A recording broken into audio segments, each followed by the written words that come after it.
pengimbasan pada aksi nyata modul 1.4 tentang budaya positif. Nah, budaya positif di sekolah ya, khususnya karena kita berada di sekolah gitu. Saya Aida sebagai calon guru penggerak angkatan 10 Kabupaten Karawang tidak bermaksud untuk menggurui Bapak Ibu sekalian, hanya ingin berbagi apa yang sudah saya dapatkan selama pendidikan sampai ke modul 1.4 ini. Pertama, silahkan kita senyum dulu Bapak Ibu selama 30 detik. Senyum dulu ya, senyum dulu selama 30 detik ya, silahkan. Ya. Ya, baik. Ini bermanfaat ya Bapak Ibu, nanti lama-lama Bapak Ibu akan terbiasa senyum sendiri gitu ya. Ini jangan senyum sendiri, bahaya. Kita lanjut. Baik, kegiatan ini saya akan memaparkan tentang konsep inti yang ada 6 ini. Yang pertama disiplin positif, yang kedua motivasi perilaku manusia, kemudian keyakinan kelas, kemudian ada kebutuhan dasar manusia, kemudian posisi kontrol restitusi dan segitiga restitusi. Lanjut, yang pertama mengenai disiplin positif. Nah, disiplin positif ini merupakan cara penerapan disiplin yang mengajarkan anak bertanggung jawab dalam menumbuhkan kesadaran diri berdasarkan nilai-nilai kebajikan. Nah, jadi Bapak Ibu jadi disiplin positif dengan disiplin biasa itu sedikit ada perbedaan walaupun namanya sama-sama disiplin. Nah, kalau disiplin positif ini anak diajak atau dibawa untuk bertanggung jawab atas apa yang telah dia lakukan berdasarkan nilai-nilai kebajikan. Nilai-nilai kebajikan tuh berlandaskannya pada ini 6 karakter profil pelajar Pancasila, diantaranya mandiri, kemudian beriman kepada Tuhan Yang Maha Esa, kebinekaan global, gotong royong, bernalar kritis dan kreatif. Jadi diharapkan setelah anak-anak terbiasa melakukan kegiatan disiplin positif, maka mereka akan memiliki nilai-nilai kebajikan ini. Seperti itu. Kemudian yang kedua, motivasi perilaku manusia. Nah, motivasi perilaku manusia ini ada 3, ibu-ibu ya. Yang pertama untuk menghindari ketidaknyamanan atau hukuman. Kemudian yang kedua untuk mendapatkan imbalan atau penghargaan dari orang lain. Yang ketiga untuk menjadi orang yang mereka inginkan dan menghargai diri sendiri dengan percaya dengan nilai-nilai yang mereka percaya. Nah, kira-kira Bapak Ibu ada di mana nih? Ya, sebagai manusia pada umumnya Bapak Ibu berperilaku sehari-hari itu ada di mana? Misalkan Bapak Ibu mengajar, kemudian berangkat ke sekolah, ini motivasinya karena apa? Kan pasti ada motivasi diri ya. Ada yang ingin, oh saya memang harus bekerja. Saya punya tanggung jawab. Atau misalnya, oh saya berangkat sekolah tidak boleh terlambat karena takut dihukum oleh atasan. Atau karena malu terhadap anak-anak di sekolah. Nah, itu merupakan motivasi yang muncul di dalam diri manusia. Nah, tentu Bapak Ibu ada di posisi ibu-ibu ada di posisi mana ya? Ibu-ibu sendiri yang tahu ya. Gitu. Nah, kemudian selanjutnya berbicara tentang keyakinan kelas. Nah, keyakinan kelas ini berbeda dengan peraturan. Keyakinan dengan peraturan itu seperti sama, tapi kalau keyakinan kelas ini bersifat lebih abstrak daripada peraturan. Ya, kalau peraturan kan lebih konkret ya, lebih rinci, lebih tegas biasanya. Nah, kalau keyakinan kelas itu lebih abstrak. Ya, kemudian yang kedua, keyakinan kelas ini berupa pernyataan-pernyataan universal. Universal itu berarti apa Bu? Universal berarti menyeluruh ya. Tuh. Kemudian pernyataan keyakinan kelas ini senantiasa dibuat dalam bentuk positif. Kemudian keyakinan kelas hendaknya tidak terlalu banyak hingga mudah diingat.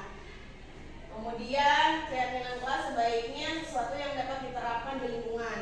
Berarti kalau keyakinan kelas maka di lingkungan kelas dapat diterapkannya. Kalau keyakinan sekolah ya berarti di lingkungan sekolah. Kemudian semua warga kelas hendaknya ikut berkontribusi dalam pembuatan keyakinan kelas. Jadi anak-anak diajak untuk membuat kesepakatan atau keyakinan di kelas. Kemudian bersedia meninjau kembali keyakinan kelas. Seperti apa sih keyakinan kelas itu? Nah, keyakinan kelas itu contohnya seperti ini Bu. Misal anggota kelas harus belajar. Kalau kita bikin berarti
diterima. Jadi kita sebagai manusia kan ingin disayang, ingin diterima. Nah, begitupun dengan murid kita di sekolah. Mereka ingin disayang, mereka ingin diterima tanpa dibeda-bedakan. Gitu. Mereka ingin kita sebagai guru ini memberikan kasih sayang yang sama antara satu dengan lainnya. Seperti itu. Kemudian mereka ingin diterima dengan apa adanya mereka, bukan karena mereka yang jago musik misalnya, bukan hanya karena mereka yang jago olahraga dan sebagainya. Kemudian yang ketiga, kebutuhan penguasaan atau kebutuhan pengakuan atas kemampuan. Jadi ketika anak punya kemampuan A, B, C, biasanya kan kita memberikan apresiasi. Nah, betul. Nah, itu masuk ke dalam kebutuhan dasar manusia. Jadi diakui bahwa oh iya anak ini jago ya ngedit videonya, oh iya dia hebat dalam pencak silatnya. Itu kebutuhan dasar manusia, ingin diakui. Nah, kemudian kebutuhan kebebasan. Ya, kebutuhan akan kebebasan ini adalah kebutuhan akan pilihan. Jadi murid sebisa mungkin kita berikan pilihan ketika proses pembelajaran, misalnya dipersilakan untuk duduk berlingkar, yang membuat lingkaran, atau ingin berkelompok diskusi berapa orang, itu dipersilakan. Jadi kebutuhan kebebasan ini merupakan kebutuhan dasar manusia, selayaknya kita yang ingin bebas, ya, ingin bebas dalam artian terkontrol. Ya, murid-murid kita juga mengharapkan hal demikian. Jadi mereka membutuhkan kebebasan, ya, dalam artian mereka ingin inisiatifnya mungkin dihargai sebagai bentuk kebebasan. Kemudian yang terakhir adalah kebutuhan akan kesenangan. Anak-anak merasa senang, merasa aman, merasa nyaman belajar di kelas, belajar di sekolah, dimanapun posisinya, mau di kelas mau di luar kelas. Nah, anak-anak butuh kesenangan, entah itu menggunakan metode ajar yang variatif, ya, atau media belajar yang memang menyenangkan, seperti itu.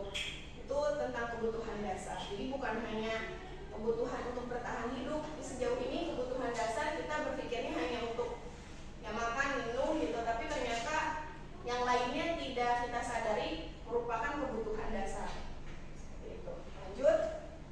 Nah, kita masuk pada tahap posisi kontrol. Nah, sebagai guru, ya, kita ini punya 5 posisi kontrol. Yang pertama, guru sebagai penghukum. Nah, kalau guru sebagai penghukum ini bisa menggunakan hukuman fisik maupun verbal yang bersifat dadakan atau tidak terencana. Jadi hukuman itu tidak terencana, Bu, biasanya. Nah, misal kita menemukan anak yang terlambat, terus kita refleks untuk meminta mereka push up atau lari keliling lapangan, gitu ya. Nah, itu hukuman. Ya, kenapa? Karena sifatnya dadakan dan tidak terencana. Seperti itu. Nah, kemudian yang kedua, guru sebagai pembuat merasa bersalah. Pada posisi ini biasanya guru lebih lembut. Kalau tadi sebagai guru penghukum akan teriak, kamu terlambat, misal. Nah, kalau guru sebagai pembuat rasa bersalah ini akan menggunakan tutur kata yang lebih lembut. Nah, namun ya, bahasa yang digunakan ini biasanya menekan, kemudian tetap merasa membuat orang lain atau si murid kita ini merasa kurang nyaman, merasa bersalah, merasa rendah diri. Misal kita gunakan kalimat, udah berapa kali seperti ini, ibu kecewa sama kamu. Nah, kata-kata ibu kecewa sama kamu atau ibu kecewa deh hari ini kamu melakukan hal tersebut lagi, itu adalah kalimat yang akan membuat anak itu merasa bersalah. Oh iya ya, saya sudah melakukan kesalahan, kemudian hari ini saya mengecewakan. Nah, itu jadi kita guru posisinya sebagai pembuat merasa bersalah. Kemudian yang ketiga, guru sebagai teman. Nah, guru sebagai teman ini tidak menyakiti murid, justru tetap berupaya mengontrol melalui persuasi. Jadi melalui ajakan-ajakannya sebagai teman. Contoh, kali ini aja bantu ibu, ikuti aturan, seperti itu. Nah, itu berarti posisi kita ini sebagai teman, posisi kontrol kita sebagai teman. Kemudian guru sebagai pemantau. Nah, kalau guru sebagai pemantau itu berdasarkan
yang mana?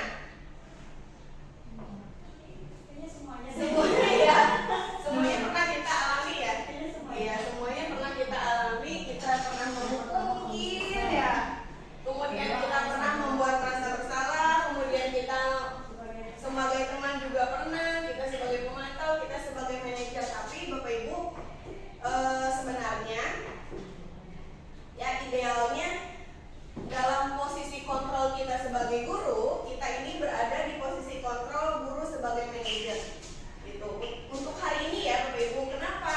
Karena menurut filosofi Ki Hajar Dewantara bahwa kita wajib mendidik anak sesuai dengan kodrat alam dan zamannya. Jadi kita tidak bisa menyamakan posisi saat kita dulu sekolah dengan saat ini mereka sekolah.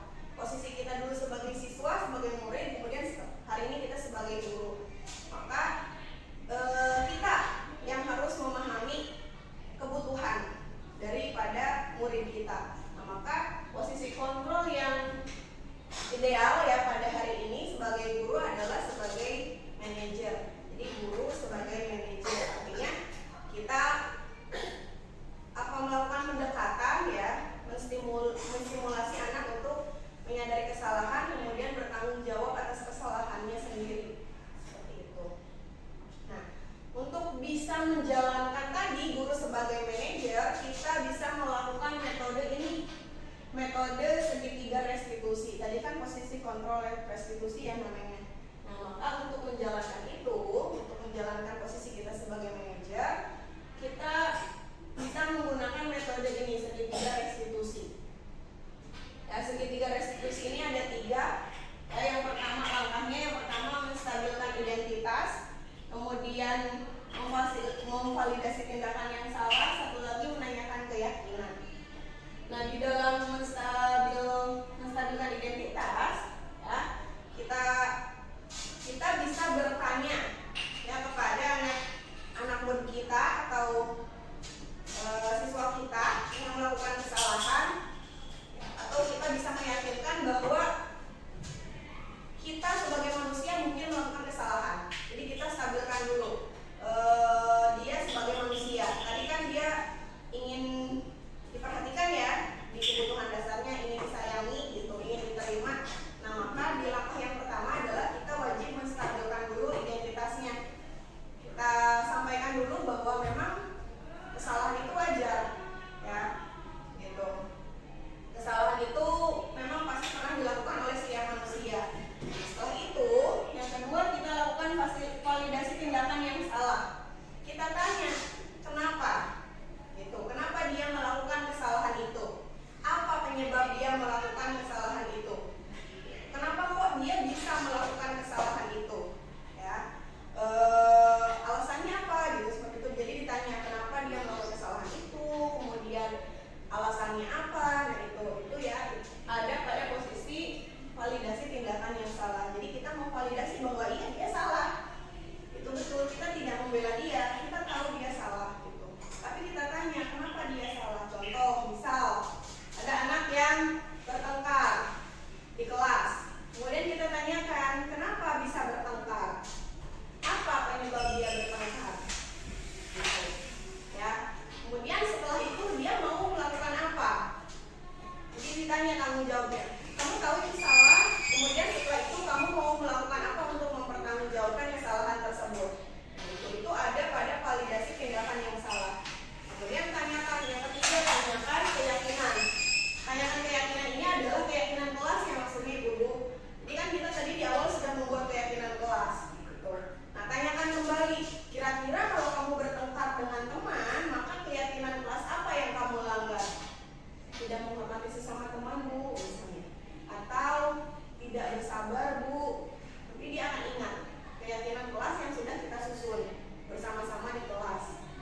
hari ini saya sampaikan kepada ibu-ibu semua, tujuannya hanya ingin berbagi saja, tidak ada maksud untuk menggurui dan sebagainya. Semoga ibu berkenan dan dapat mengimbaskan kepada guru-guru yang lain yang hari ini tidak dapat hadir, kemudian juga bisa mengimplementasikan di kelas mengenai tadi keyakinan kelas harus tetap diingatkan ya. Jadi keyakinan kelas itu tidak hanya sekedar dibuat kemudian dipajang, tapi juga perlu kita ingatkan terus menerus supaya murid-murid kita ini bisa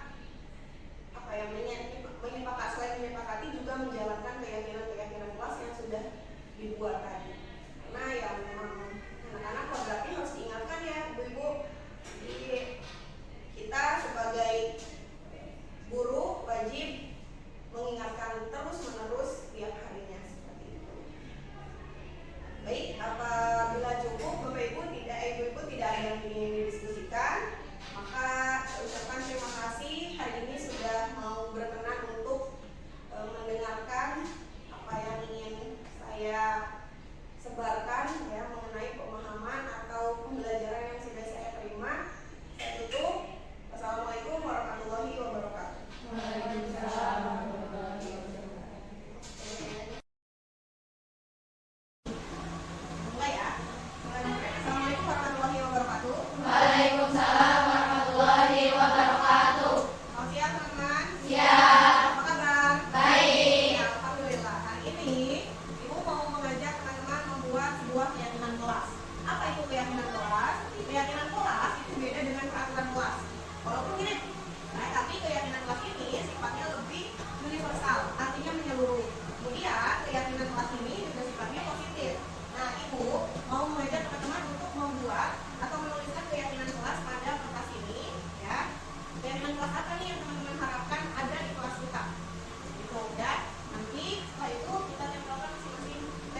Ini banget ya.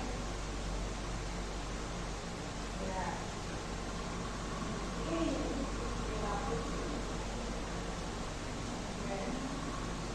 Kemudian ini apa? Tidak mengobrol saat ada guru, tidak nyuekin guru, harus bangun pagi, biar nggak sakit, banyak minum air putih. Oke, berarti ini disiplin. Tadi mana yang disiplin? Nah ini kelas lebih baik lagi. Terus teman-teman kumpul bareng, damai, circle-circlean. Iya, berarti kita kompak.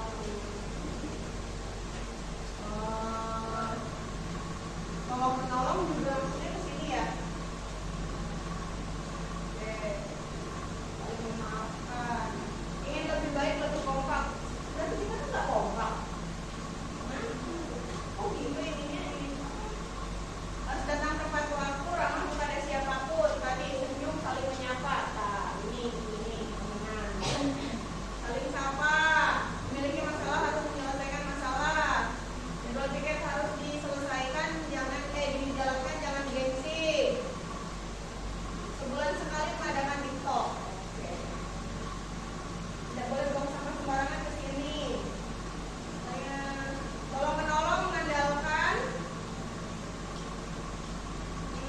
Jika kalian bisa laksanakan, jika tidak bisa beritahu, jangan diam. Oke, ini berarti saling memaafkan. Di mana saling memaafkan?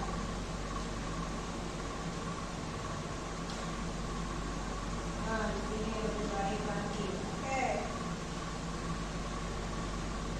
Sip. Nah, teman-teman, ini berdasarkan hasil pengelompokan ya. Jadi ada yang ingin kita ini lebih kompak ke depannya. Satu, berarti kita harus lebih kompak. Jadi kalau disusun nih dalam sebuah keyakinan kelas, keyakinan kelas 10 MPLB. Satu, harus kompak dalam hal apapun, gitu ya. Terlepas dari tadi banyak banyak kalimatnya, tapi intinya adalah kita harus kompak dalam hal apapun. Dua, menjaga kebersihan dan kerapihan kelas. Ada tiga, disiplin saat belajar. Disiplin saat belajar kan datang tepat waktu, kemudian tidak keluar tanpa izin, tidak mengobrol saat guru mengajar, antusias saat guru mengajar, itu disiplin saat belajar.